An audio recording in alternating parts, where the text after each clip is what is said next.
그 다음에 그와 관련된 내용들을 한번 보도록 할게요.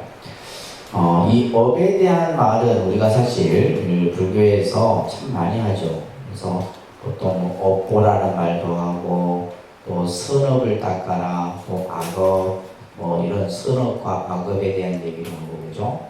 그래서 우리가 이제 불교를 공부하는 데 있어서 이 업과 윤회와 그 다음에 이제 이와 관련된 여러 가지 이 내용들을 함께 좀 잘 이해를 했으면 합니다. 자, 먼저 교재에 보시게 되면 윤회와 업에 대한 이런 이야기들은 이미 부처님이 깨달음을 이루고 나서 사실은 이 업과 윤회에 대한 개념은 그 이전, 그죠? 우리가 앞에서 배웠죠. 우파니샤드, 베다 이런 이제 인도의 고대의 신앙과 문화 속에서 이미 인도 사회에서 이것이 그냥 뿌리 깊게 자리를 잡고 있었던 거예요. 근데 이제 부처님께서 사실은 이 윤회와 업에 대한 개념을 좀 더 어떻게 보면 보편화, 사람들이 이것을 제대로 이해할 수 있도록 만들지 않았나 이렇게 보는 거죠. 그래서 이미 이 윤회와 업에 대한 관념은 지금도 인도인들은 윤회와 업을 믿습니다. 윤회와 업을 믿고 또 우리 이제 한국 불교 같은 경우는 뭐 업과 윤회에 대한 얘기보다는 뭘 얘기를 많이 해요? 인과에 대한 얘기를 많이 하잖아요. 그죠? 인과에 대한. 그래서 인과를 믿어라. 이런 얘기들을 어른 스님들이 많이 하세요. 이 업과 윤회에 대한 얘기는 이미 보편화되어 있었던 개념이다.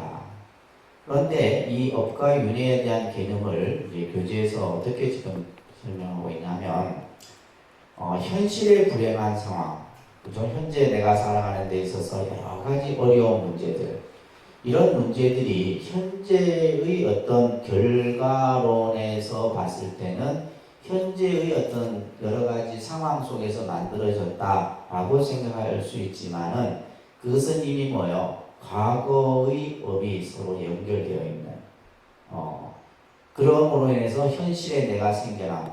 그래서 이제 경전에도 보면 초기 경전에 보게 되면 이제 여러 가지 당시 부처님 그 제가자들이 요즘 말로 하면 뭐 사고를 당하기도 하고 비명액사를 당하기도 하고 길에 가다가 뭐 그냥 예를 들면 소에 치여서 죽기도 하고 이런 이야기들이 나와요. 그러면 이제 우리가 중생의 입장에서 봤을 때는 왜 도대체 이러한 일이 생겼을까 이런 생각을 갖겠죠, 그죠? 그러면 당연히 그거에 대해서 부처님께 질문을 합니다. 그러면 부처님께서는 현재 어떻게 살았나라는 이 부분도 중요하지만은 뭐요? 전생의 이야기를 가지고 와서 부처님이 설명을 합니다. 그러니까 전생의 이야기는 그죠? 우리 중생들은 알지 못하잖아요, 전생. 근데 부처님은 중생의 전생을 다 알 수 있는 분이다 이 말이에요. 그래서 전생의 어떠한 업보로 인해서 지금 현재의 이와 같은 비극적인 일을 당할 수밖에 없었다. 그렇게 함으로 인해서 뭐요? 이 사람들은 그것을 받아들이고, 이제 또한 이제 뭐요? 사고로 당한 망자를 편안하게 위로하고, 이제 좋은 곳으로 갈 수 있도록 하는 이러한 이야기들이 초기 경전에서는 많이 나온다라는 겁니다. 또 한편으로는 현세의 선업에 의해서 선한 재생을 가져올 수 있다. 이 말은 뭐예요? 지금 여러분들이 현재에서 좋은 일을 하고, 그죠? 좋은 선업을 쌓아. 그러면 다음 생은 이미 뭐예요? 좋은 그 각오가 이미 결정되어져 있다고 보는 거예요. 이런 개념이 이제 우리가 윤회와 업의 이 개념 속에서 설명되어지는 겁니다. 그렇기 때문에 여기서 중요한 말은 이 윤회와 업의 개념은 인도인들에게는 또 인도 사상에서는 어떤 메시지를 주는 거예요? 희망을 주는 겁니다. 그러니까 쉽게 말해서 지금 내가 현재의 내 삶이 고달프고 가난하고 힘들어. 근데 그것이 뭐예요? 현재 내가 뭐 부모를 잘못 만나서 뭐 좋은 집에 태어나지 못해서 이런 영향도 없잖아 있겠지만은 결국은 뭐예요? 그 이전에 이미 뭐예요? 그러한 업보에 의해서 네가 지금 현재 이러한 삶을 살고 있다. 그렇기 때문에 지금부터 뭐 하라는 거예요? 선업을 닦으라는 거예요. 선업을 닦음으로써 어떻게 된다? 다음 생에 대한 뭐요? 재생이라는 말은 다음 생이에요. 다음 생에 대한 뭐를 주는 거예요? 희망을 주는 거예요. 그렇기 때문에 이 사람들은 이 업과 윤회를 믿는 사람들은 현재의 내가 받고 있는 고통에 대해서 좌절하거나 누구를 원망하거나 하지 않는다. 왜? 희망이 있기 때문에. 내가 지금은 내가 불행하지만은 내가 지금부터 뭐야? 선업을 닦으면 다음 생에는 어떻게 돼요? 좋은 과보를 받을 수 있다라고 하는 희망을 주는 부분도 있었다. 그런데 우리 인간은 결국 뭐요? 망직으로 인해서, 그릇된 집착으로 인해서 결국은 그죠? 내가 알 수 없는 그 윤회의 굴레 속에 빠져들게 되는 겁니다. 자, 끊임없는 변화하는 심리적인 사상의 연속은 그 어떤 것일지라도 보편적인 인과관계에 의해서 생겨나게 된다. 이 말은 무슨 말이냐면 이 세상의 모든 나타난 모습은 결국 원인과 결과에 의해서 만들어진다는 거예요. 우리가 앞에서도 봤지만 부처님은 어떤 절대자나 누군가에 의해서 모든 것이 만들어지는 것이 아니라 철저한 합리적인 뭐예요? 인과 과에 의해서 만들어지는 것이다. 이렇게 보는 겁니다. 이것이 이제 인과관계가 생겨나게 하는 것이 바로 뭐다? 업의 법칙이다. 그러니까 우리가 인과의 개념을 이해하기 위해서는 먼저 뭘 이해해야 돼? 업에 대한 개념을 이해해야 된다. 그래서 업보, 인과, 그 다음에 윤회 이런 개념들이 하나로 다 이해가 되어져야 되는 겁니다. 그래서 이런 것은 모든 행위는 반드시 그 결과를 초래하게 된다. 어떠한 내가 한 행위에 대해서는 그 행위에 따른 결과가 반드시 만들어진다. 그러니까 선한 행위를 하게 되면 선한 결과를 얻게 되고 악한 행위를 하게 되면 악한 과보를 받고 아주 간단한 거죠.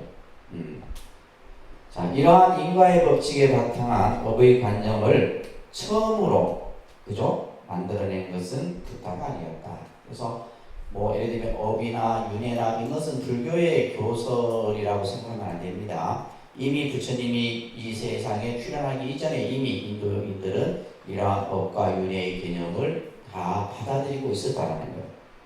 근데 부처님은 단지 뭘 했다는 거예요? 업의 관념을 명확하게 하고 이것을 논리적으로 우리들에게 소개해 주십니다. 그래서 부처님을 업론자다 이렇게 부르게 돼요.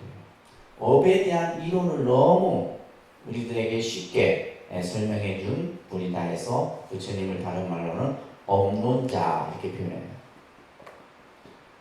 업론자. 초기 경전에 보면 이렇게 부처님을 표현하기도 합니다. 당시 인도인들이.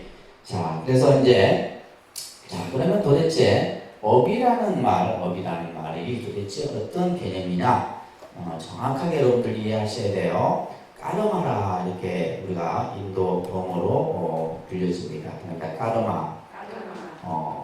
우리가 이제 이 업이라는 글자는 참 이 한자로는 이 업이지만은 우리가 보통 뭐 예를 들면 뭐 일상의 그 삶을 사는 것을 생업, 또 우리는 뭐예요? 직업, 학업 할 때도 한자로는 전부 뭘 써요? 이 업이라는 한자를 쓴다 이 말이에요. 그죠? 한자 우리가 예를 들면 공부하는 학생들은 학업을 연마한다. 또 우리가 어떠한 내가 일을 하는 그 어떤 전문의 행위를 우리는 직업이라 한다. 그리고 내가 살아가는 그 삶의 행위를 생업이라 한다. 그러니까 업이라는 말을 어렵게 생각하지 마시고 그냥 여기서 말하고 있는 것처럼 행위에 행위. 그죠? 행위를 업이라 한다. 자, 말합니다. 카르마의 이제 업이라는 말이죠. 그죠? 그 카르마의 의미를 세 가지로 하고 있는데 첫째는 어떤 의미를 가지고 있어요? 작용이라는 뜻을 가지고 작용. 그래서 이제 내가 늘 여러분들에게 말씀드리지만은 이 불교는 용어를 정확하게 이해하는 게 중요해요. 그냥 대충 이해하고 그냥 여러분들 식대로 이해하지 말고 이런 이제 공부를 하는 과정 중에서는 업이라는 의미는 행위다. 가장 이제 보편적으로 많이 쓰여지는 말이고 그 다음에 여기서 말하는 작용이에요. 작용이라는 말은 뭐예요? 어떤 것에 의해서 나타난 쓰임을 작용이라는 거죠. 그죠? 우리가 작용. 그래서 예를 들면 내가 한 행위가 그 행위에 대해서는 반드시 뭐예요? 어떠한 작용의 모습으로 나타나는 거예요. 그 다음에 두 번째는 이제 법식을 갖는다라는 의미에서 이것은 이제 주로 의식으로서의 행위, 의식으로서의 행위. 네, 그래서 이것은 이제 어떻게 보면 이제 인도는 어떤 신을 숭배하는 이런 어떤 신앙적인 의식들이 굉장히 다양하죠. 다양하다 보니까 그러니까 이번에도 이제 우리나라 가수의 뮤직비디오에 인도의 신을 그 뮤직비디오에 넣었다가 인도에서 난리가 난 거예요. 그 신이 인도인들이 제일 신성시하게 여기는 신인데 그 신을 그냥 뮤직비디오 안에 그냥 아주 낮은 곳에 이렇게 그 그림을 넣었다가 인도에서 있는 말고 그냥 그걸 해서 없앴다라는 뉴스가 나왔었는데 그만큼 인도인들은 그 수많은 신들을 그들은 자기 식대로 어떠한 종교 의식들이 행해진 그 자체도 뭐라 한다? 업이란다. 세 번째는 과를 분별한다. 그러니까 행위에 의해서 그 결과 어떤 행위를 했느냐에 따라서 그 행위에 따른 결과를 이제 예를 들면 선한 행위를 했을 때 선한 결과가 나타나고 악한 행위를 했을 때 악한 결과를 나타낸다는 뜻에서 과를 분별한다라는 의미를 대비바사론. 그러니까 이 대비바사론 같은 경우가 이제 부파불교의 대표적인 논소예요. 그러니까 예를 들면 이제 이런 논소들에서는 도대체 그러면 업이라는 말을 어떻게 해석하느냐 이렇게 다양하게 이제 그 뜻을 설명하고 있죠. 논이 그렇습니다. 그래서 이제 이 업이라는 용어에는 이런 세 가지 뜻을 가지고 있다고 보시면 되겠고, 자 그러면 이 업설이 언제부터 시작이 되느냐? 이거는 이미 우파니샤드 시대, 그러니까 쉽게 말해서 인도의 고대 문헌인 우파니샤드 시대부터 이제 이 업설에 대한 개념이 만들어집니다. 그래서 모든 운명은 그 업에 의해서 결정된다 라고 하는 것이 이제 만들어지게 돼요. 그러니까 사람은 선업에 의해 선인이 되고 악업에 의해 악인이 된다. 예를 들면 선한 사람, 악한 사람, 이게 이제 우리가 사람을 구분할 때 어떤 사람이 선한 사람이고 어떤 사람이 악한 사람이냐 라고 했을 때 선한 행위를 하는 사람은 선한 사람이죠.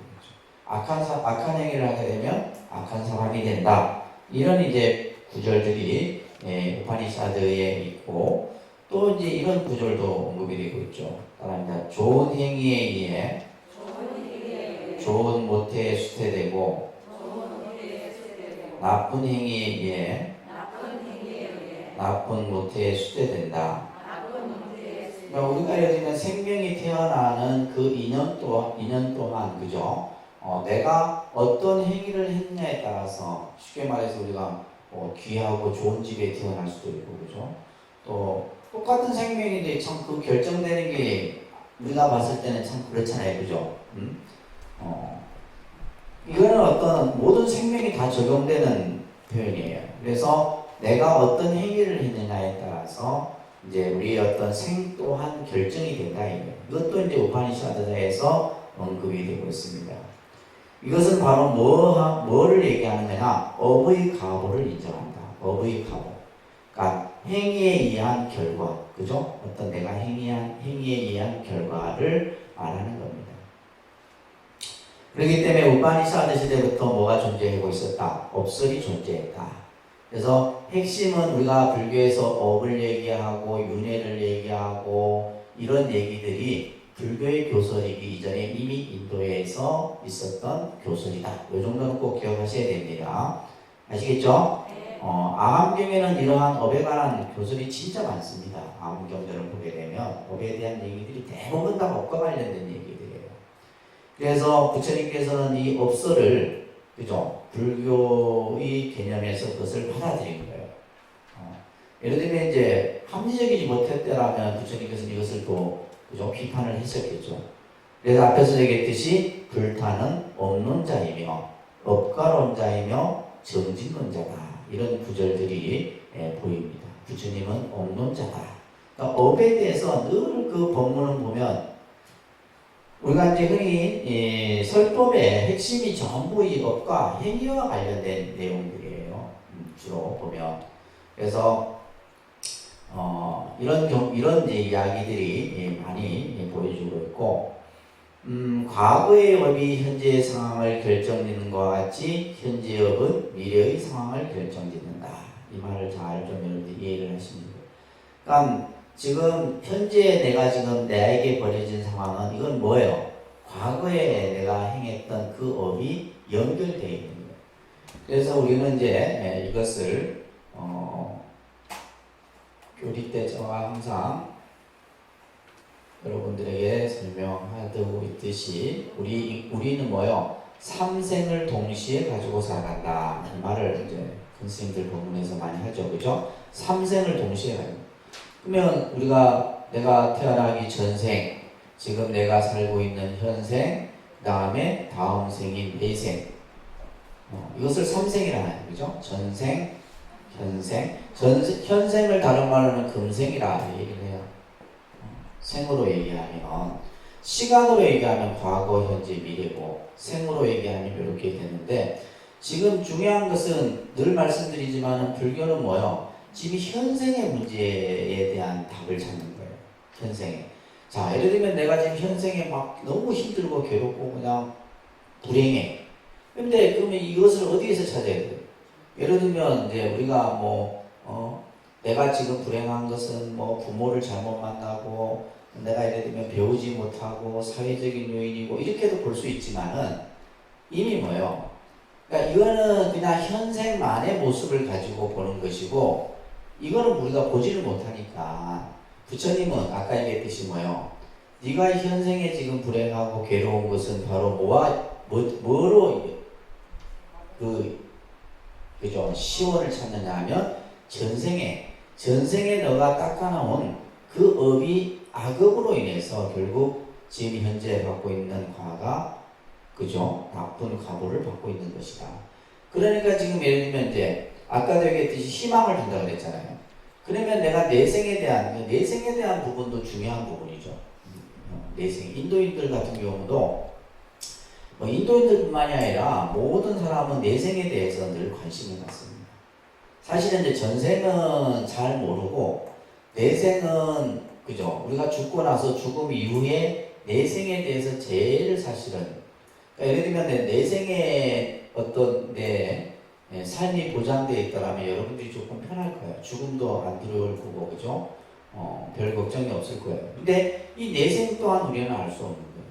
그러니까 부처님께서 뭐 하는 거예요? 현생에 너가 어떻게 하느냐에 따라서 또한 뭐요? 내생 또한 그것이 이제 결정된다. 그래서 가장 중요한 것은 뭐예요?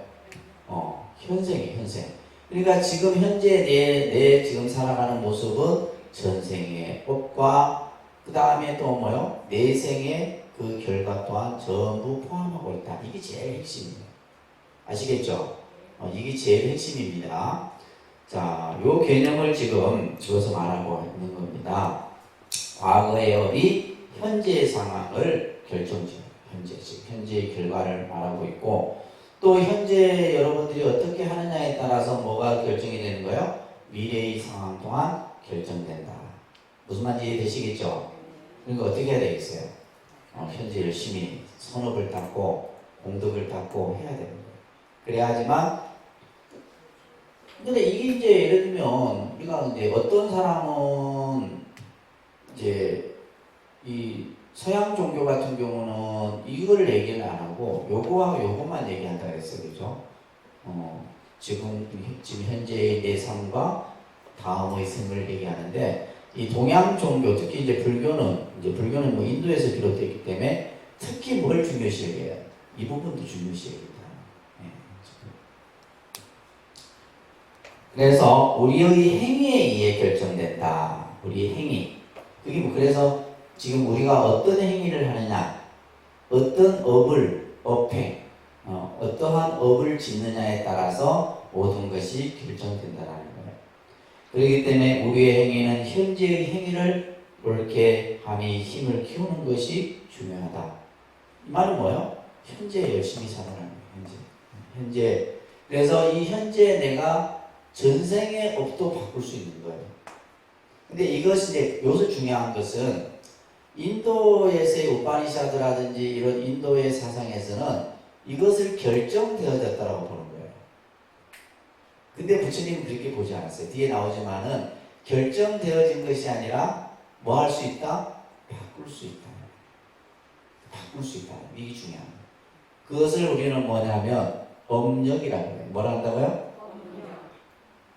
결국 이 업이라고 하는 것은 하나의, 그러니까 이 힘력자는 뭐냐면 에너지입니다. 에너지. 파장이에요. 파장. 내가 어떤 행위에 따라서 내가 전생에 나쁜 업을 가지고 내가 태어났지만은 내가 지금 현재 내 행위에 의해서 뭐요? 이것 또한 좋게 만들 수 있다는 거예요. 그래서 여기서 중요한 것은 바로 이제 결정되어져 있다라고 보지 않고 불교는 이것은 늘 뭐 할 수 있다? 변화할 수 있다라고 보는 것이 차이점이에요. 이 똑같은 업을 얘기하는 데 있어서도 그렇습니다. 자, 그 얘기를 그 밑에 하고 있는 거예요. 아닙니다. 과거의 업이에요. 현재를 단식하는 사람은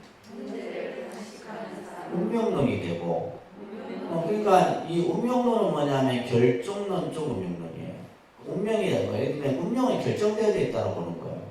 그러니까 예를 들면 내가 지금 그냥 현재 내가 지금 처해 있는 상황에 대해서 막 그냥 불만을 갖고 이렇게 하는 사람은 결국 뭐가 되는 거예요?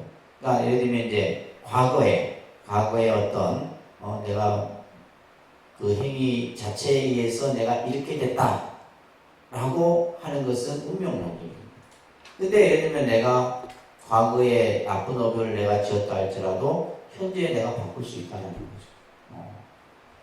그래서 부처님은 운명론을 그죠? 배척했잖아요. 운명론을 배척했다. 또 현재에 있어서 그죠? 미래를 바라보는 자는 또 미래를 계측하는 근거가 되는 것이다. 행위의 결과를 그 사람이 받지 않으면 안 된다는 것은 여기서 중요한 말이에요. 내가 한 행위는 내가 받아야 돼요. 부모가 대신 받을 수도 없고 또 부모의 것을 자식이 대신 받을 수 없습니다. 내가 한 행위는 누가 받는다? 내가 받는 거예요. 이거는 뭐냐면 의지의 자유를 인정하는 거예요. 의지의 자유. 의지. 다시 말해서 이 의지라고 하는 것이 바로 업력이에요. 업력. 이 업에 의한 그 힘, 그것은 내가 결국 내 스스로 내가 만드는 것인데, 그렇기 때문에 신의에 의해서 신의라는 말은 뭐예요? 신의 뜻이죠. 신, 절대자의 뜻이에요. 절대자의 뜻에 의해서 인간의 운명이 결정된다라고 보는 설. 이걸 이제 신의설이라고 합니다. 무슨 설? 신의설이라 그래요. 신에 의해서. 그러니까 기독교는 이제 이 설이죠, 그죠? 그러니까 이제 기독교도 그렇고 예를 들면 인도에서 여러 신을 믿는 인도인들의 그 생각은 전부 신이죠. 그래서 인도인들도 예를 들면 모든 것은 신이 다 만들었다. 신에 의해서 모든 것이 이루어진다. 이렇게 보는 거예요. 근데 불교는 인도에서 발생이 됐지만은 또 다른 생각을 갖고 있는 거죠. 다른 견해를 갖고 있는 겁니다. 그 다음에 우연론. 그죠? 뭐 우연히 뭐 우리가 만들어지고 어떤 일이 일어나는 것이 아니라 반드시 뭐에 의해서 업보에 의해서 만들어진다고 보는 거예요. 그리고 숙명론은 운명론과 같은 겁니다. 이런 것들은 뭐예요? 인간의 의지의 자유를 인정하지 않는다. 내가 뭔가 내 힘으로 할 수 있는 게 없어요. 이미 결정되어져 있고, 그죠? 신의 뜻에 따라서 이루어져야 되고 하는 것은 인간의 의지가 있다 없다? 없는 거예요.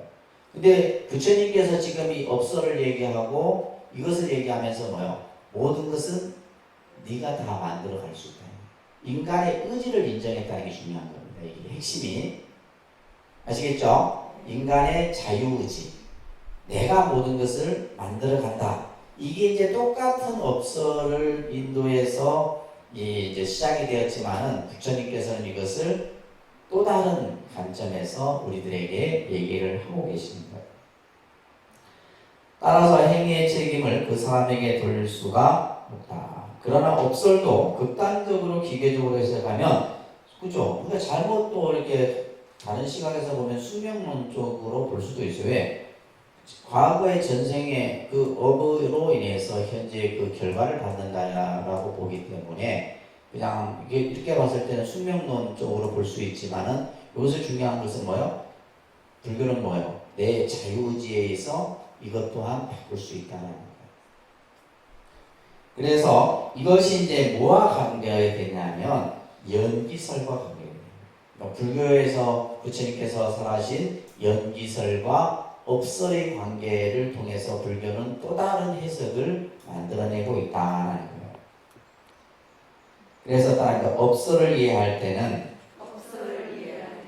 의지의 자유나 노력의 결과를 인정하는 업설이 성립된다. 뭐와 관련했을 때? 연기설과에 관련했을 때. 그래서 이제 불교는 이 그러니까 연기설은 누구의 교설이에요? 부처님의 교설이잖아요. 불교의 교설이다 이 말이에요. 그러니까 업설이나 윤회설은 부처님 이전에 나왔던 설이고, 연기설은 부처님의 교설인데 이 교설과 업설을 이제 서로 연결지어서 부처님께서 법을 설하실 때는 뭐예요? 인간의 스스로의 의지에 의해서 쉽게 말해서 뭐예요? 그 결과조차도 바꿀 수 있다는 거예요. 내가 전생에 나쁜 결과를 지었지만은 금생에 뭐예요? 내가 선한 마음, 선한 의지를 내므로써 뭐예요? 나쁜 업을 받아야 되는데 금생에 내가 그 업을 피할 수도 있는 거예요. 그래서 법구경에는 악업으로부터 벗어날 수 있는 것은 없다라는 업보가 불멸한다라는 것을 설하고 있다.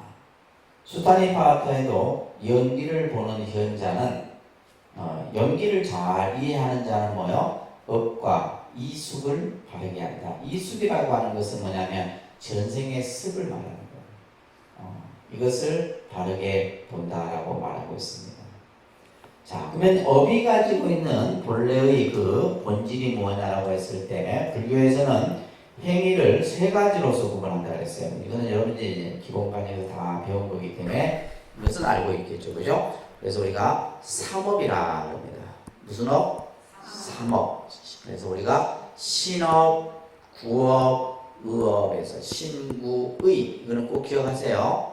그래서 우리가 신업은 뭐라 그래요? 신체적 행위라 이렇게 얘기하고, 구업은 언어의 행위를 얘기하고, 의업은 뭐요? 생각, 마음의 행위를 얘기한다.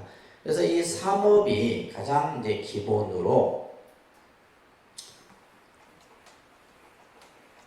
이제 이 업을 하나하나, 그러니까 사람이 어떤 행위를 하느냐, 어떤 식으로 행위를 하냐 했을 때 세 가지 행위를 한다. 자, 삼업을 우리가 신, 구, 의, 그죠? 이 세 가지를 행위를 하게 되는데, 이 세 가지 행위가 몸으로 하는 행위를 이제 또 세 가지로 또 나누어요. 몸으로 하는 것을. 그래서 이제 이걸 또 세 가지로 나누고, 입으로 하는 행위를 네 가지로 나누어요. 또 뜻으로 하는 행위를 세 가지로 나누어서 이것을 뭐라 그래요? 십업이라 그래요. 몇 업? 십업으로 또 나눠지는 거예요. 이제 좀 세분화한 거지, 그지? 신구일을 이제 몸으로 하는 그 업을 세 가지. 그래서 여러분들 이제 천수교에 보면 시박참회 있잖아요. 살생중재, 투도중재, 다음중재, 그죠? 그래서 그 시박참회가 바로 십업을 얘기해요. 그러니까 이 십업에서, 그러면 이 업을 이제 또 나누어요. 이것을 뭘로 나누어요? 선과 악으로 나누는 거예요. 그래서 우리가 십선업이라 이렇게 얘기하는 거예요. 그러니까 십선업. 10가지 이제 선한 행위죠. 십악업은 뭐가 되는 거예요? 10가지 악한 행위가 돼요. 여기에 이제 중간에 뭐가 있냐면 무기업이라는 게 있어요. 무기. 이거는 뭐냐면 선도 악도 아닌 중간 개념의 업을 무슨 업이란다? 무기업이란다. 요거 잘 이해하셔야 돼요. 삼업에서 십업으로 그 십업이 뭐요? 선과 악과 무기로 나누어진다. 그러니까 모든 것은 우리가 하는 행위는 이 범주 안에 다 들어가 있어요. 이 범주 안에 다 들어가 있습니다. 그래서 신업과 구업은 동기나 결의 등의 심리적 요소와 소리를 낸다든지 신체를 움직인다든지 아니 육체적 요소로 성립이 되고, 그래서 심신의 이 요소가 있기 때문에 업의 본질은 무엇인가 하는 문제가 제기된다. 그래서 삼업의 본질을 이제 상자부 이제 우리가 흔히 말하는 부파불교에서 상자부에서는 삼업의 본질을 사자는 생각사잖아요. 생각사자. 산데 이 사라는 것은 뭐냐? 마음을 조작하는 힘. 다시 말해서 인간의 의지를 말하는 거예요. 그러니까 우리가 어떤 행위를 할 때 내가 어떻게 해야지라는 뭐가 먼저 만들어져요. 내 생각이 먼저 만들어지잖아요. 내가 예를 들면 똑같은 행위를 하는 데 있어서 좋게 할 것인지 나쁘게 할 것인지. 근데 이게 이제 우리가 이것을 생각하고 하면 가능한 뭐예요? 악업을 안 짓겠죠. 어떤 행위를 하는 데 있어서 한번 생각을 하는 거예요. 내가 이렇게 하면 어떨까, 저렇게 하면 어떨까 생각을 하고 하면 여러분들이 악업을 안 짓는데 우리는 뭐예요? 그냥 습관처럼 하는 거예요. 습관이 그냥 바로, 그러니까 내 몸에 배어지는 것이 바로 나오는 거죠. 말도 그렇고 행동도 그렇고 생각도 그렇고. 그래서 여기서 그 업이 가지고 있는 삼업이 가지고 있는 그 키포인트는 가장 핵심은 뭐다? 사다라는 거 꼭 기억하세요. 이 사가 뭐다? 의지, 우리 마음의 의지, 생각의 힘. 그것에 의해서 우리는 이제 행위를 하는 거예요. 그래서 의지의 행위의 본질을 보는 것은 행위의 정신적인 측면을 중시하는 것이다. 또 다른 이제 부파인 경량부에서도 업의 본질을 사로보고 행위를 사에 의해서 이것을 분석한다. 그래서 이제 부파불교 같은 경우는 이제 이런 식의 도대체 업이 또 그 업을 움직이는 힘이 무엇이고 이런 것들을 하나하나 분석을 합니다. 이게 이제 부파불교에서 이루어지는 것들이에요. 자, 그래서 행위에 의해서 우리가 이제 이런 업들이, 그죠? 이 삼업이 눈에 보이는 업이 있고 보이지 않는 것이 있어요. 그래서 눈에 보이는 업을 표업이라고 합니다. 따라합니다. 표자는 나타난다, 드러난다 이런 뜻이에요. 그 다음에 이제 무표업이라 해서 이것이 드러나지 않는 형태가 있다 말이에요. 그래서 행위에는 눈에 보이는 부분과 보이지 않는 부분이 있다는 것을 이제 유부라고 하는 이제 또 부파의 한 부파입니다. 그 유부에서는 이것을 표업과 무표업으로 구분하고 있다. 특히 이제 우리가 신업과 구업은 표업에 가깝죠, 그죠? 우리가 예를 들면 몸으로 하는 행위나 입으로 하는 것은 드러나죠, 그죠? 드러납니다. 드러나는 거기 때문에 이거는 표업이고, 그 다음에 이제 의업 같은 경우는 생각으로 하는 거잖아요. 생각으로 하는 이 업도. 그래서 우리가 보통 이제 업을 하는 데 있어서 신업과 구업을 통해 갖고 그 업의 결과가 다른 사람에게 미치기도 하지만은 이 의업도, 그죠? 생각으로 하는 이 업도 다른 사람에게 미칩니다. 내가 상대방에게 안 좋은 생각을 가지고 있으면 그 업의 파장이 그 사람에게 미친다 이런 얘기예요. 근데 우리는 모를 것 같지만, 그죠? 다 알아요, 그죠? 저 사람이 나를 어떻게 생각하는지, 생각하는 그, 업의 파장이 많대요. 그래서 이제 우리가 보면, 이 업과 관련해서 아까 업력이다, 또 그 다음에 업의 파장, 이런 이제 이야기들이 업설에서 많이 하게 됩니다. 자, 그런 내용이 있고, 자, 그 다음에, 업은 그 행해지는 장소에 따라서, 이제, 아까 얘기했듯이 신구의 삼업으로 구분을 하고, 또 이것을 이제, 또 선업과 악업, 무기업으로 또, 우리가 이제 선악으로 구분을 한다라는 것도 여러분들이 이제, 잘 이해하셔야 되고, 구사론이라고 하는 이것도 이제 약간 논소, 부파 불교의 논소 중에 대표적인 논소입니다. 대비바사론, 구사론 뭐 이런 논소들이 있는데 이 구사론에서는 선업이라는 것이 뭐냐? 아는의 업으로서 열반을 얻는 업을 선업이란다. 그러면 우리가 좋은 업이라는 것은 뭐냐면 편안한 것, 상대를 편안하게 해주고 안온하게 해주는 그 업을 뭐라 한다? 선업이라 한다. 이렇게 이제 구사론에서 얘기를 하는 거예요. 그리고 열반을 얻도록 한다는 것은 열반이라는 것은 번뇌가 소멸된 상태.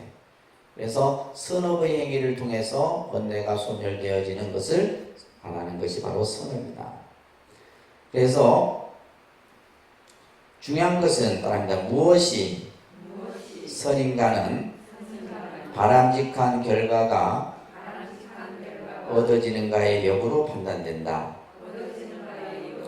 그래서 우리가 예를 들면 사실은 우리가 윤리 도덕적인 측면에서 선악이라는 개념을 참 이것을 무엇이 선이고 무엇을 악이라 하느냐라고 하는 부분이 사실 명확하게 우리가 이해하는 것이 참 쉽지가 않은 거예요. 쉬우면서도 가장 어려운 것이 이 선악에 대한 개념이에요.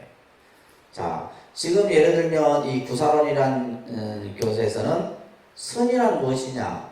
안온화하는 것, 열반을 얻도록 하는 것이 선이다. 이렇게 얘기를 했는데 우리가 이제 일반적인 여러분들 그냥 상식선에서 선이 뭐예요? 선.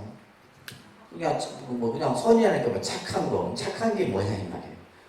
어떤 것을 착한 것이라 하느냐? 여러분들이 이제 자녀들한테 착하게 해라, 착한 마음을 가져라, 착한 행동을 해라 하는데 그 선이라고 하는 것은 아주 간단하죠, 그죠? 이거는 내가 중심이 아니에요. 내가 예를 들면 중심이 아니고 내 행위에 있어 다른 사람에게 그 영향이 미치는 거예요. 업이라는 개념에서는 그죠? 다른 사람에게 미치는 거예요. 그러니까 선이라고 하는 선한 행위라고 하는 것은 결국 뭐냐 하면 다른 상대에게 뭐요? 다른 사람에게 이익을 주는 거예요. 이익을 주는 거예요. 이익을 주는 거고 기쁨을 주는 거고 편안함을 주는 것이 선이에요.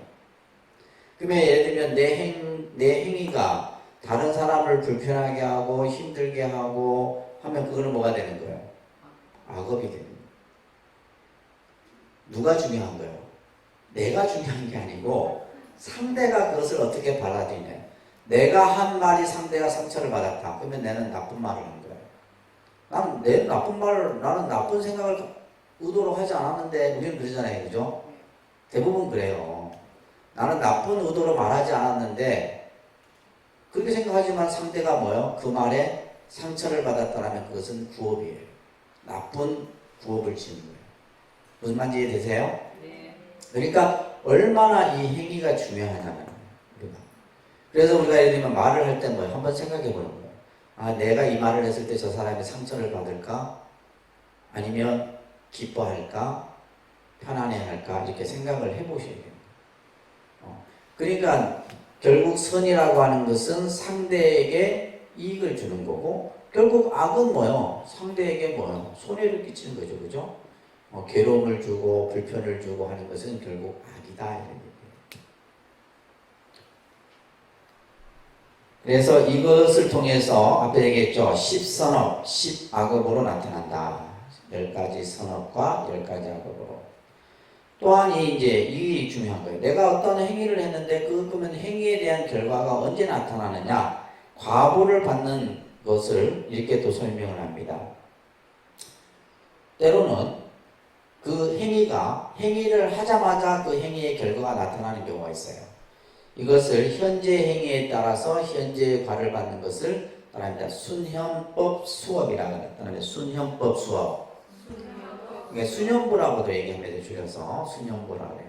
그래서 쉽게 얘기해서 뭐예요?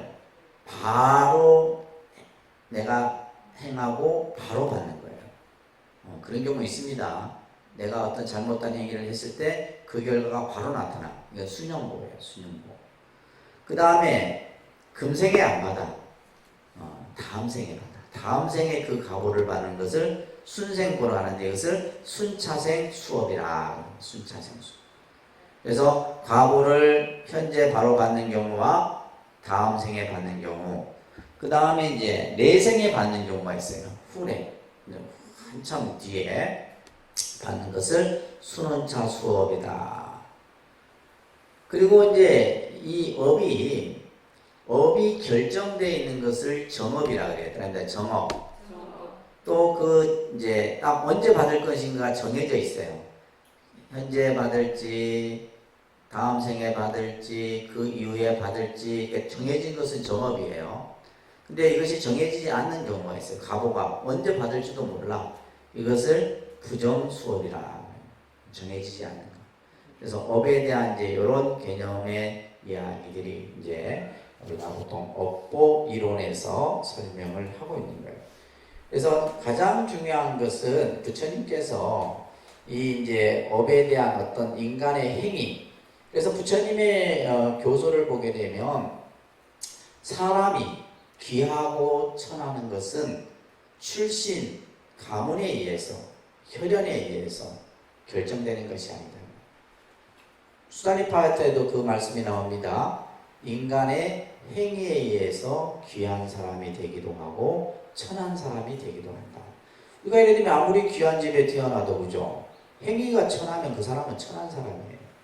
근데 우리가 가난하고 예를 들면 천한 집에 태어났어도 그 사람의 행위가 귀하면 그 사람은 귀한 사람이다.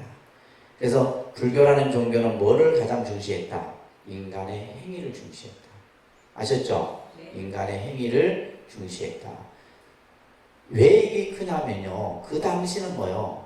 그 당시의 인도는 뭐요? 모든 것이 혈연, 또 신분, 이런 것에 의해서 모든 것이 결정되던 시대잖아요. 그 시대는. 근데 부처님은 그거 자체를 뭐예요? 혈연, 가문, 그 다음에 어떤 계급, 이런 것들을 전부 다 부처님은 인정하지 않았어요. 사람의 행위에 의해서. 그래서 이제 이 업에 대한 개념이 중요하게 다루어지는 거고.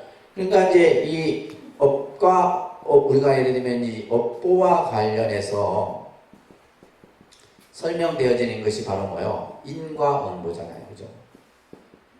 우리는 사실 업보는 이건 너무 학설적인 개념에서 이제 많이 설명을 하고, 가장 쉽게 우리가 받아들이는 것은 인과응보죠. 그죠? 내가 어떠한 행위를 했느냐에 따라서 그 행위의 결과가 나타나는 거예요. 그래서 선인선과 악인악과라고 하는 개념을 우리 앞에서 배웠어요. 그죠?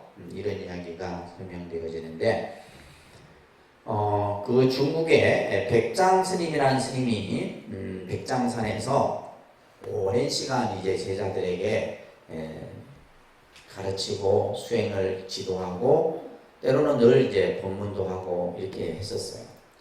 근데 스님이 법문을 할 때마다 한 노인이 노파가 그 스님들 뒤쪽에 땅 끝에 앉아갖고 늘 법문을 듣고 있었어요. 법문.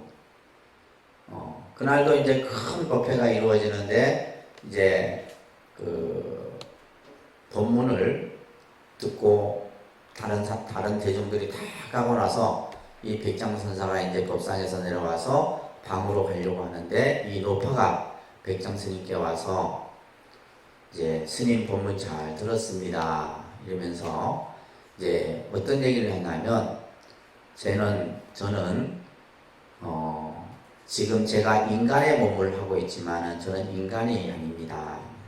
저는 이 산 뒤쪽에 사는 여우입니다. 여우의 몸을 받고 이제 늘 스님 법문을 듣기 위해서 왔던 거예요. 그러면서 이제 자기 이야기를 하는 거예요. 제가 어떻게 여우의 몸을 받게 됐냐면 저도 이 산에서 오랫동안 수행을 했었거든요. 수행을 했었는데 어느 날 제자가 저에게 이런 질문을 했습니다. 돌을 닦는 사람도 인과에 떨어집니까? 라는 질문을 이제 받았다는 거예요. 돌을 수행하는 사람도 인과에 떨어집니까? 다시 말해서 쉽게 얘기해서 인과응보를 받느냐 이 말이에요. 그때 제가 뭐라 얘기를 했냐면 인과에 떨어지지 않습니다. 불락인가다. 이렇게 답을 했다는 거예요. 그 답을 한 이후로 제가 여몸을 받았다는 거예요. 불락인가. 그러니까 인과에 떨어지지 않는다. 수행한 사람은 인과에 떨어지지 않는다. 이 말을 해서 이제 제가 지금 이미 이 몸을 받은 지가 500년이 됐다는 거예요. 500년 동안 이제 요 몸을 받고 있었던 거예요. 그래서 언젠가 제 어리석음을 깨우쳐줄 스님을 기다리고 있었는데 스님께서 제가 이게 풀지 못한 이 문제를 풀어주십시오. 이러면서 이제 그래서 백장선사가 그럼 한번 질문을 해보시게나 이렇게. 근데 이제 노인이 수행한 사람도 인과에 떨어집니까? 이렇게 물어요. 똑같이 물으니까 백장선사가 뭐라 했냐면 불매인간이라 이런 거예요. 인과에 매하지 않는다. 다시 말해서 매한다라는 말은 뭐냐면 이제 그 인과에 대해서 분명히 안다 이 말이에요.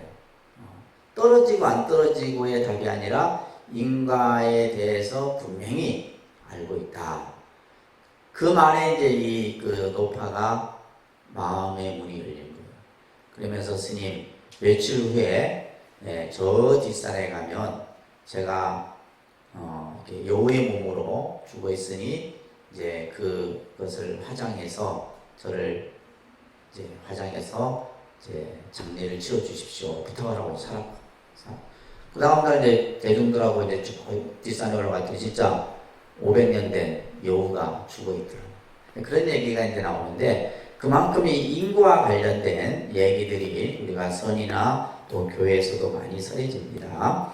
자, 그 다음에 윤회를 잠깐 보게요. 이 업과 윤회는 여러분들이 같이 이해를 잘 하셔야 되는데 윤회라는 말, 이 윤자는 이 수레바퀴 윤자고 회자는 돌회자예요. 그러니까 윤회라는 말은 수레바퀴가 돌듯이 계속 도는 것을 윤회라고 해요.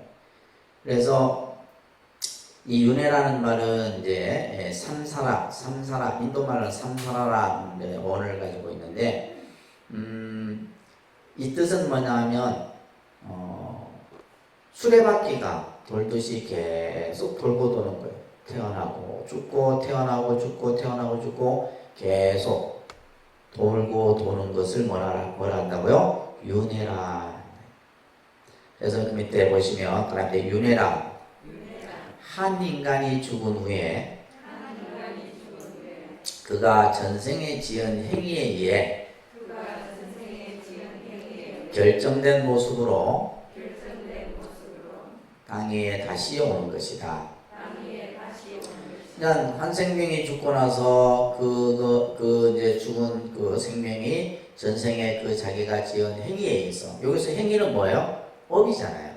그러니까 업이라는 개념과 이 윤회라는 개념은 뗄래야 뗄 수 없는 개념이에요. 그래서 항상 이 두 개념이 같이 갑니다. 이 행위에 의해서 다음 생의 모습으로 다시 태어난다. 그래서 리그베다 가장 오래된 그 인도의 고대 성전이라고 그랬어요. 그죠? 리그베다라는 책에서 보면 인간의 육체는 죽음과 함께 없어져요. 그래서 우리 몸뚱아리는 죽고 나면 그래서 옛날 선사들은 썩은 나무 토막과 같다 그랬어요. 썩은 나무 토막. 우리나라는 이제 원체 유교의 정신이라든지 유교에서는 뭐요? 효를 중요시 여기잖아요. 그러니까 이 몸뚱아리 자체도 누구로부터 받은 거예요? 내 몸이 아니에요. 부모로부터 받은 겁니다. 그러니까 예를 들면 이제 머리도 자르지 않고 수염도 안 자르고 그죠? 그리고 나서 죽고 나서도 이 몸을 함부로 하지 않잖아요. 그러니까 우리가 장례라든지 이런 것들을 굉장히 이제 유교식 장례 절차나 이런 것들이 아주 경건하고 엄숙하게 행해지는 거예요. 근데 인도에서는 어떻게 돼요? 우리가 나라마다 장례법이 틀리는데 그냥 인도는 저 산에다 갖다 버리는 그냥 갖다 버려요. 새나 짐승들이 먹게끔. 우리나라 같은 경우에 매장을 해서 그죠? 그러니까 화장을 한다는 것은 상상도 못하죠. 요즘에 이제 우리나라가 거의 한 8, 90%가 이제 화장을 해서 화장하는 이제 이 장례 문화가 많이 보편화됐는데 사람들이 화장하면 어떻게 생각해요? 불 속에 들어가면 뜨겁다 생각하는 거예요. 뜨거울까요? 그죠? 뭐. 근데 땅 속에 묻으면 안 닿다고 할까? 꽁꽁 동염해서 난 숨이 막힐 것 같은데.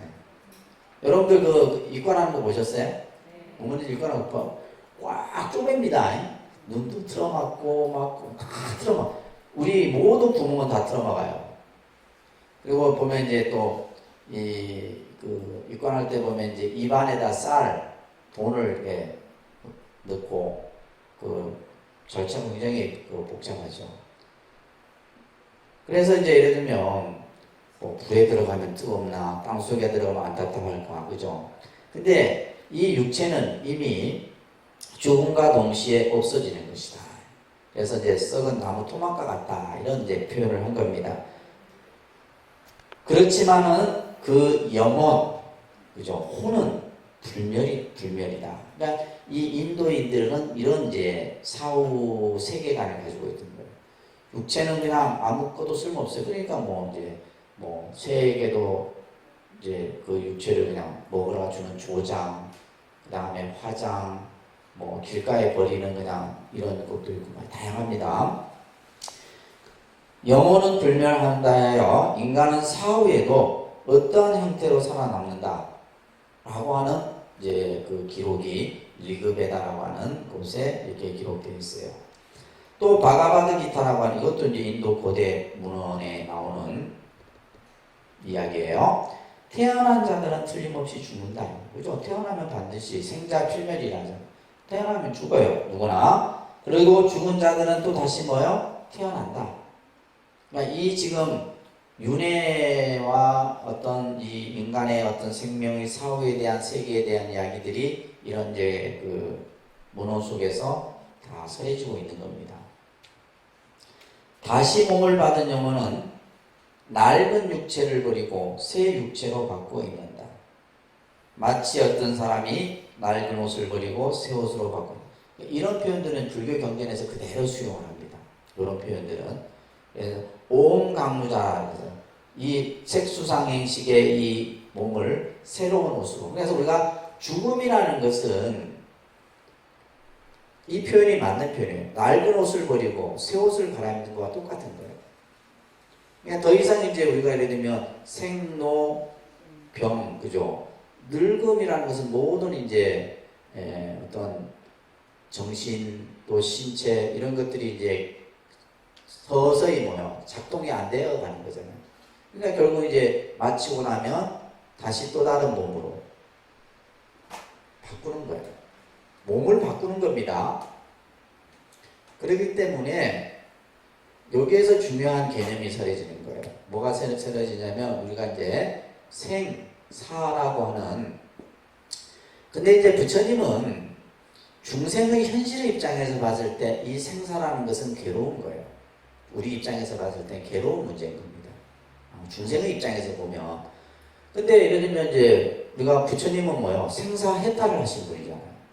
그러니까 생사는 아무것도 아닌 거다. 우리가 결국 뭐요? 생이 곧 사요, 사가 곧 생이다. 이런 이제 선사들의 말씀이 있어요. 생은 뭐냐? 사이요, 사. 우리가 산다는 것은 결국 죽음을 향해 가는 거예요. 여러분들이 지금 살아있다고 생각하지만 사는 것이 아니라 뭐요? 죽음을 향해서 한 발짝 한 발짝 가는 거예요. 내가 하룻밤 자고 나면 이제 죽음의 문턱이 점점 가까워진다고 보시면 됩니다. 하룻밤 자고 나면 한 해 한 해가 가는 것은 뭐다? 나이가 드는 게 아닙니다. 뭘로 가는 거예요? 죽음의 문턱으로 한 걸음 한 걸음. 여러분 나이가 든다 생각하죠? 좋게 생각하는 거지 뭐. 좋게 생각. 근데 죽음이라는 것은 결국 또 아까 금방 이제 지금 바가바드 기타에서 말하는 것처럼 새 옷을 입는 거예요. 그래서 사가 곧 뭐가 되는 거예요? 생이 되는 거예요. 그래서 이 생사가 계속 반복하는 거예요. 이게 윤회예요. 윤회 개념 자체가. 그래서 죽고 나서 끝나는 것이 아니다 이런 얘기예요. 죽고 나서 끝나는 것이 아니고 뭐에 의해서? 내가 한 행위에 의해서 또 다른 생이 나타나는 거예요. 그래서 이제 우리가 이 생명이 존재하는 방식을 6가지로, 이것을 오치라고도 하는데 육도 이렇게 이제 설명합니다. 이 치자는 나아갈 치자예요. 나아간다. 그러니까 생명이 죽어서 어떠한 세계로 나아가는데 그것을 우리는 그냥 육도라고도 하고 뭐라 한다고요? 육치라는 말을 씁니다. 이거는 이제 주로 이제 이 부파불교 논소에서 많이 쓰여지는 말이고, 우리가 이제 육도 세계 할 때는 일반적으로 우리가 불교에서 많이 쓰여지는 표현입니다. 따라 이제 육도 세계, 육치, 이 치자나 이 도나 같은 의미예요. 그래서 생명이 죽고 나서 그 생명이 태어나는 세계가 6가지 세계예요. 그래서 우리가 지옥아기 축생을 뭐라 그러고 사막도라 그러고 뭐라 한다고요? 다 알고 계시죠? 사막도입니다. 여기는 가면 안 돼요. 가시면 안 됩니다. 근데 가지 마라 해도 자꾸 오려고 한단 말이에요. 그러니까 지장보살이 그냥 지장보살이 지옥 문턱에서 내 뭐하고 계시냐 하면 오지 말라는 지옥은 왜 이렇게 오냐 이 말이에요. 가라는 천당은 갈 생각들을 안 하고. 근데 그게 내 마음대로 돼야 안 돼요. 안 되죠. 뭐에 의해서? 내가 한 행위에 의해서 딱 가는 거예요. 내가 한 행위에 의해서. 그래서 지옥아기 축생은 사막도고, 그죠? 우리가 아수라, 인간, 천상은 뭐고? 삼선도고. 사막도, 삼선도 잘 기억하세요. 아시겠죠? 사막도, 삼선도. 그래서 이제 삼선도는 그래도 이거는 아무나 가는 게 아니에요. 아무나 가는 게 아니고, 특히 이제 아수라 같은 경우는 이제 이게 아수라를 넣어서 우리가 보통 이제 육도 세계, 육치 얘기를 하는데, 기본적으로 이제 논소에서는 보통 오치에 대한 이야기가 먼저 쓰여지니까 아수라는 후에 아마 들어간 것 같아요. 그래서 이제 아수라, 그다음에 인간, 천상인데, 천상 세계를 이제 불교에서도 얘기를 하죠. 이 천상 세계도 우리가 이제 뭐 구사론 같은 데서는 33천, 33개의 천상이 이제 다 설해지고 있고, 그 천상 세계마다 또 설명이 아주 자세하게 설해집니다. 그래서 이러한 육도 세계가 있게 되는데, 또 이 세계에 이제 우리가 생명들이 태어나는 데 있어서 유정이라는 말은 중생을 말합니다. 유정을 다른 말로는 중생이란 뜻이에요. 이 중생들이 태어나면은 4가지의 구별이 있죠. 몇을 따릅니다. 사생이라고 해요. 사생. 태난스파예요, 그죠? 따릅니다. 태난스파. 이런 식으로 이제 외워두셔야 돼요. 우리가 생명이 태어나는 데는 4가지로 태어난다. 태로 태어나고, 알로 태어나고, 습기로 태어나고, 변화해서 태어나고. 그래서 화생은 이제 우리가 흔히 극락세계도 화생이에요. 극락세계 같은 경우. 극락세계 여러분 어떻게 태어나는지 모르죠? 가본 적 있어야 알지. 극락세계는 아미타경을 보면 극락세계에 태어나는 방법이 다 나와요. 극락세계는 연꽃에서 화해서 태어납니다. 연꽃에서. 그래서 예를 들면 신청전 같은 경우가 불교의 그 극락세계와 이야기를 같이 이렇게 만든 거예요. 심청이가 인당수에 빠져갖고 나중에 어디서 태어나요? 연꽃에서 태어나요. 연꽃에서 다시 태어나잖아요. 그래서 아버지를 만나잖아요. 그죠? 그런 이야기가 우리 고대 이야기에 나오듯이, 그래서 화생이에요, 화생. 자, 근데 여기에서 이제 생명이 이런 어떤 4가지의 모습으로 태어나는데, 여기서 이제 사생과 사유에 대한 얘기가 나와요. 그러니까 사유. 4가지가 나옵니다. 그죠? 생, 그 다음에 본, 그 다음에 사, 그 다음에 중. 그래서 우리가 보통 이제 스님들이 사생육도 이렇게 이제 같이 이렇게 축원을 할 때 많이 합니다. 그러니까 사생육도. 그러니까 태난스파로 태어나서 지옥아기 축생 아수라 천상 인간에 태어나는 모든 생명들을 사생육도 이렇게 표현하는 거예요. 자, 우리가 태어나는 순간을 생유라고 합니다. 이게 이제 유라고 하는 것은 존재라는 뜻이에요. 생명이 존재하는 모습을 네 가지로 설명을 하는데, 첫 번째가 뭐예요? 생유, 딱 태어나는 순간. 그리고 본유는 생존 기간을 말하는 거예요. 본유는 뭘 얘기한다? 본유. 다시 말해서 이제 태어나서 죽기 전까지, 숨이 딱 끊기기 전까지를 뭐란다? 본유라 해요. 본유. 그러면 사는 뭐예요? 죽음이죠, 그죠?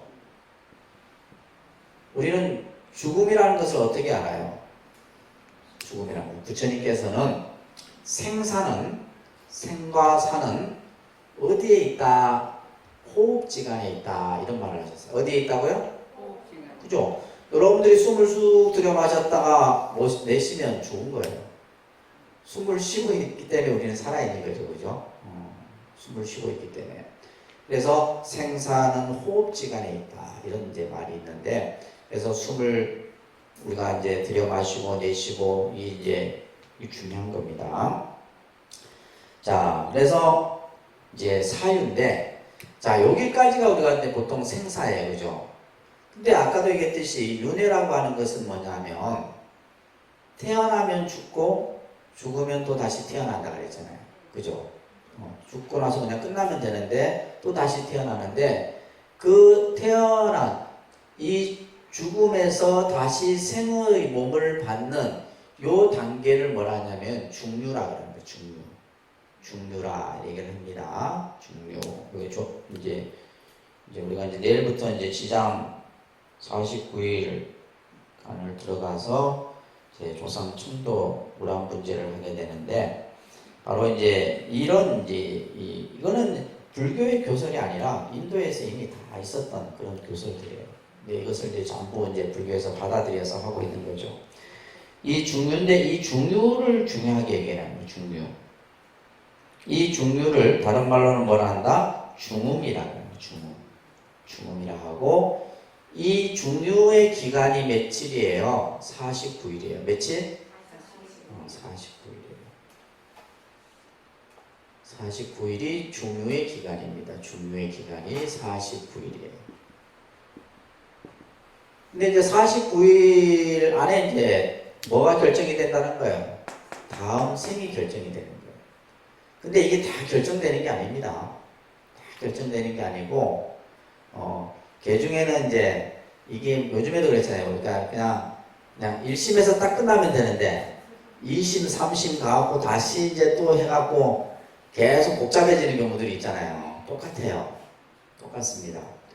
보통 우리가 이제 이 49일이라고 하는 것이 이제 나중에 지장경이나 이런 경전에 보게 되면, 이게 왜 49일 동안 이 중유 기간이고 이 기간 동안 무엇이 이루어지는가가 다 설해져 있어요. 그래서 우리가 예를 들면 49일이 이제 돌아가신 지 초제부터 해갖고, 그죠? 마지막 49제인데, 우리가 이제 이게 보면 우리가 이제 그 명부라고 하는, 명부는 저승입니다. 저승. 그래서 우리가 통도사 같은 데 가면 명부전이라 되어 있어요. 지장전. 명부라는 건 저승. 그래서 지장전을 다른 말로는 명부전이라고도 이렇게 표현하는데, 그 명부전에는 항상 뭐가 있냐면 지장보살을 본존으로 해서 양옆에 이제 10대왕이 있어요. 그죠? 10대왕.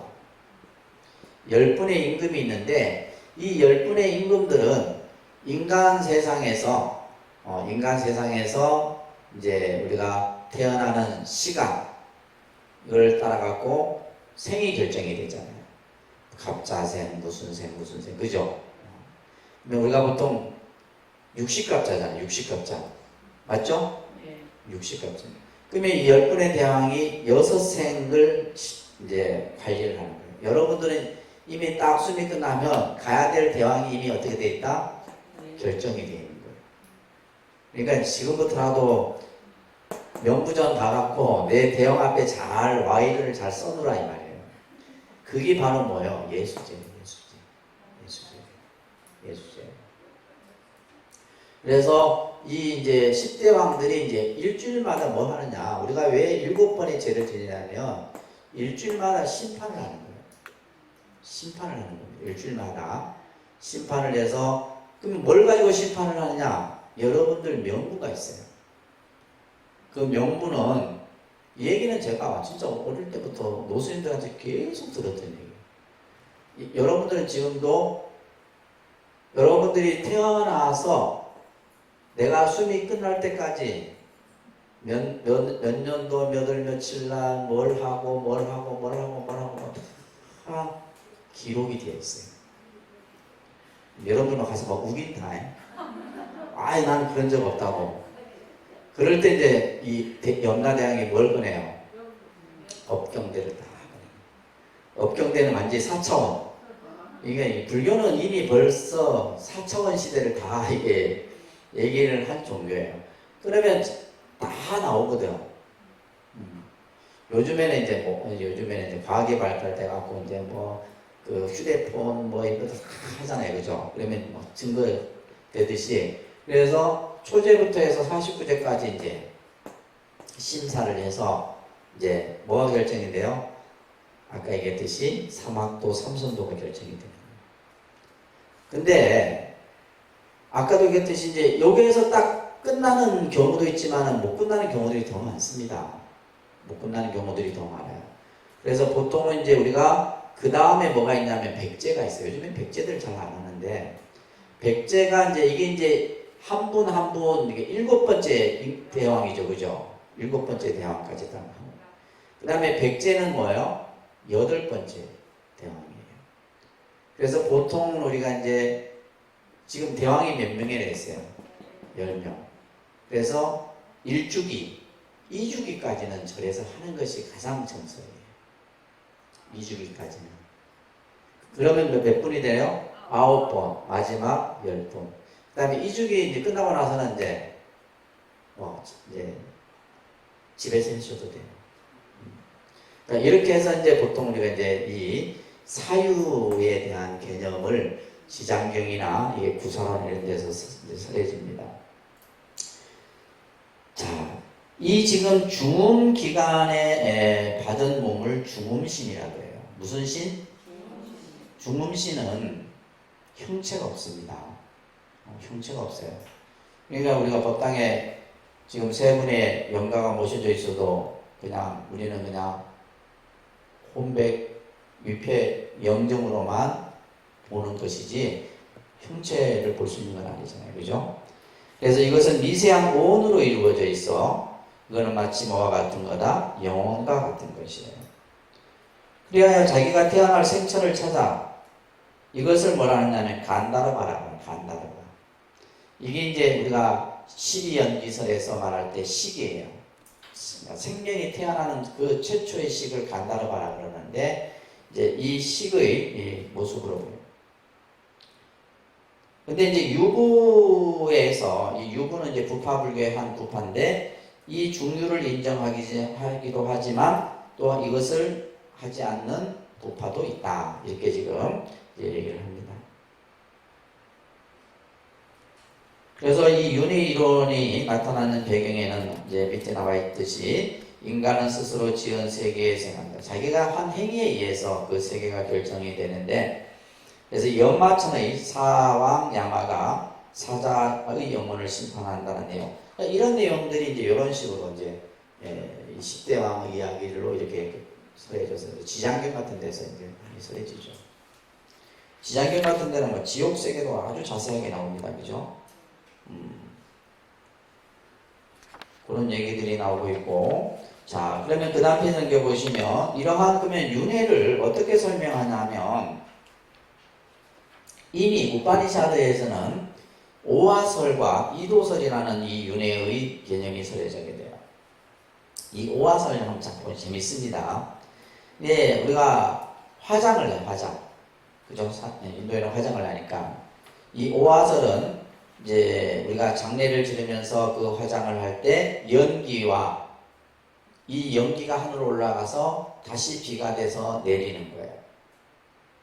그래서 인간이 죽어 화장을 하게 되면 영혼은 달로 들어가고 다시 비가 되어서 지상에 내려와 쌀 뿌리와 같은 식물에 흡수되고 이 남자가 이 곡물을 먹으면 정제가 되고 최후의 모태로 들어가 다시 태어난다. 이게 이제 인도인들이 수천 년 전에 이 윤회 다시 생명이 태어나는 그 과정을 오화설로 설명을 하고 있는 내용이에요. 오화설. 인도인들은 이렇게 믿습니다. 그래서 화장을 한 그 연기가 저 하늘로 올라가서 비가 되어서 다시 내려와서 그 비가 된 것에 대한 곡식을 인간이 먹고 그걸로 인해서 또 다시 생명이 태어나고 이런 식으로 오화설을 얘기해요. 이도설 같은 경우는 이제 신도설과 조도설이 있어요. 신도설과 조도설. 그래서 이도설에 있어서 먼저 신도를 보게 되면 수행을 한 사람이 사후에 화장을 해서 죽고 나서 화장을 하게 되면 그 화장의 불꽃 연기를 타고 하늘에 이르러서 신의 세계를 비롯한 여러 세계를 돌아다니다가 다시 이제 이 세계에 내려온다라고 하는 것이 신도설이에요. 그 다음에 또 이제 이 조도설은 뭐냐면 우리가 이제 제사를 지내죠. 돌아가신 분을 위해 제사를 지내서 선행을 많이 한 사는 사후에 어떻게 돼요? 화장의 연기와 함께 저 천상계에 이르게 된다. 그러다가 다시 이제 앞에 이제 오화설과 같이 다시 지상으로 내려와서 다시 인간의 어떤 생명으로 태어나는 이런 과정들을 오화 이도설이라고 합니다. 이게 윤회 전생의 윤회와 관련해서 이게 중요한 개념이에요. 인도에서는. 자, 여기에서 이제 우리가 윤회 사상에 있어서 몇 가지 요소들이 있어요. 첫째는 재생 사상이에요. 그러니까 재생 사상. 재생이라는 말은 다시 태어난다 이 말이에요. 다시 태어난다.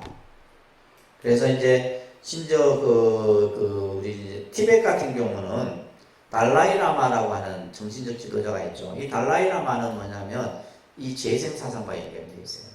그래서 그러니까 달라이라마가 되기 위해서는 어떻게 되냐면 이제 그러니까 전생에 그러니까 과거에 큰 스님이 돌아가셔서 어린아이로 태어나게 돼요. 그 태어나서 수행을 해갖고 그 과정들을 전부 심사를 해서 마지막에 달라이라마로 추대가 되는 거예요. 이런 이제 개념들이 우리가 이제 티베트 불교 같은 데서는 있죠. 그 다음에 까르만 업사상, 그죠? 그래서 재생사상과 까르만 업사상과 밀접한 관계를 가지고 있다라는 얘기가 전해집니다. 그래서 윤회의 원리는 대단히 간단하다. 영혼은 다른 세계에서 정해진 기간이 지나면 이 지상과 다른 곳에 그 까르만 업을 가지고 오게 되는 것. 결국 뭐냐면 윤회를 하게 되는 그 원동력은 뭐다? 업이에요. 업설이다. 윤회를 하게 되는. 그래서 그런데 우리가 이제 이러한 어떤 뭐 사유의 개념이나 이런 부분에 있어서 중요한 것은 뭐냐면 인간은 생명은 집착을 가지고 있는 거예요. 집착의 존재거든요. 우리가 이 세상에 태어나는 것도 집착으로 인해서 태어난 거고 또 죽고 나서도 또 다음 생에 태어나는 것도 결국 집착이에요. 그래서 그 집착이 집착으로 끝나면 되는데 우리는 뭐요? 때로는 미움, 원함 이런 것들이 있게 되잖아요. 그러면 쉽게 얘기해서 예를 들면 우리가 죽고 나서 49일 안에 다시 태어나고 하시 이게 되면 굉장히 좋은데 그렇지 못한 지금 이 사유의 시간 안에 들어가지 못하는 영혼들이 더 많다는 거예요. 그래서 예를 들면 뭐 자살을 하거나 예를 들면 귀명액사를 하거나 이런 영가들은 쉽지가 않은 거예요. 선도가 쉽지가 않습니다.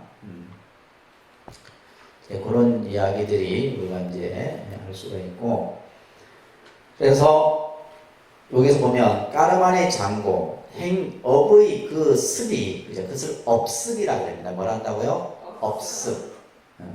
그 업의 습이 새로운 생을 결정짓게 되는 거예요. 그 결정지을 때 어디로 태어날 것이고 어느 계급을 가질 것이고 어떤 성을 가질 것이고 이런 모든 것이 뭐가 결정을 한다? 자신의 그 한 행위의 업이 결정한다. 이 얘기예요. 그래서 우리가 이제 예를 들면 살아 있는 동안에 선한 행위를 하고 선업을 많이 지어야 됩니다. 아시겠죠? 자, 이 윤회이론의 특징은 첫째, 윤회이론은 혼돈에서 질서를 끌어내준다. 이 말은 뭐냐면 인도의 모든 철학과 사상의 그 바탕에는 윤회 사상이 자리 잡고 있다. 그래서 우리가 불교에서 뭐 제를 지내고 천도를 하고 하는 것도 전부 윤회 사상과 관련된 거예요. 아시겠죠? 윤회 사상과 관련해서 설명하는 겁니다. 또 윤회이론은 인도인들에게 여러 가지 이론 체계들을 구별할 수 있는 촉도가 되었다는 것이고, 또한 윤회이론은 종교적인 교리 또는 윤리적인 공리 이상이다. 이 말은 뭐냐면, 그죠? 우리가 세상을 어떻게 살아가는 거예요? 선하고 바르고 착하게 살아라. 이런 어떤 윤리적인 개념들을 이 윤회 사상이 주고 있다는 겁니다. 윤회 사상에서 중요한 것은 이 세상으로 되돌아온다는 생각, 다시 태어난다는 것이지만은 더 중요한 것은 뭐요? 보편적인 행위에 대한 각오의 개념이에요. 다시 말해서 뭐요? 우리가 세상을 어떻게 살아야 하느냐라는 가치와 이념을 주고 있다는 거예요. 이게 중요한 핵심입니다. 아셨죠? 세상을 어떻게 살아야 돼요? 잘 살아야 되겠죠. 어떻게 잘 살아야 돼요? 남을 위해서 베풀고 봉사하고 남에게 기쁨을 주고 이렇게 사는 것이 결국 그것이 내 행복인 거예요. 우리가 예를 들면 남을 불편하게 하고 남을 힘들게 하고 내가 편하지는 않잖아요. 그렇죠? 그게 이제 바로 이 윤회와 업사상이에요. 그래서 이러한 윤회를 우리가 이해하는 데 있어서 재생사상, 아트마, 까르마 이런 개념들을 여러분들이 함께 잘 이해를 하시면 될 것 같습니다. 자, 그래서 오늘 여러분들이 이제 윤회와 그 다음에 업에 대한 이런 얘기들을 함께 했는데, 이것은 매우 아주 이제 불교의 어떤 교리적인 측면에서도 그렇고, 우리가 이제 종교 신앙적인 측면에서도 중요한 거예요.